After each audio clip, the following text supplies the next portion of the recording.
We continue our reading of Turn Your Eyes Upon Jesus, an invitation to spend a year with your best friend, a daily devotional by author George R. Knight. Today's reading, April 23. More on Seeing. For the second time they called the man who had been blind and said to him, "Give God the praise. We know that this man is a sinner." He answered, "Whether he is a sinner, I do not know. One thing I know, that though I was blind, now I see." They said to him, "What did he do to you? How did he open your eyes?" He answered them, "I've told you already, and you would not listen. Why do you want to hear it again? Do you, too, want to become his disciples?" John 9:24-27. A gutsy response, to be sure. Although born blind, the man had nothing wrong with his brain or his courage or his faith.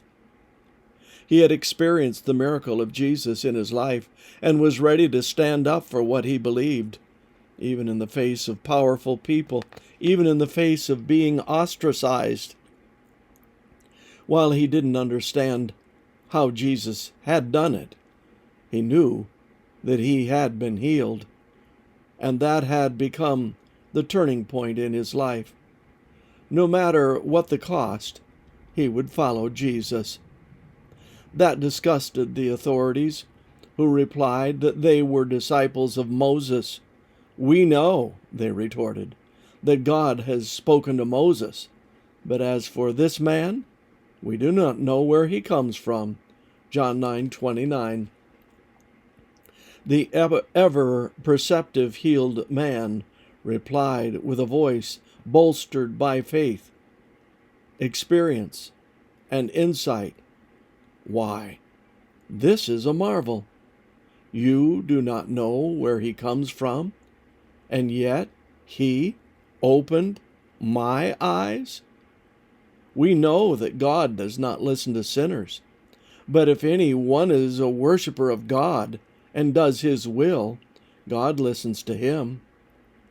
Never since the world began has it been heard that anyone opened the eyes of a man born blind. If this man were not from God, he could do nothing. They answered him, "You were born in utter sin, and would you teach us?" And they cast him out. Verses 30-34.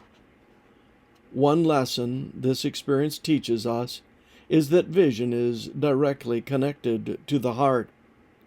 In the face of an obvious act of God, we can do one of two things. We can deny that we have seen a miracle and head in the direction of doubt, or we can confess that we have indeed viewed the working of the divine and enter the path of faith.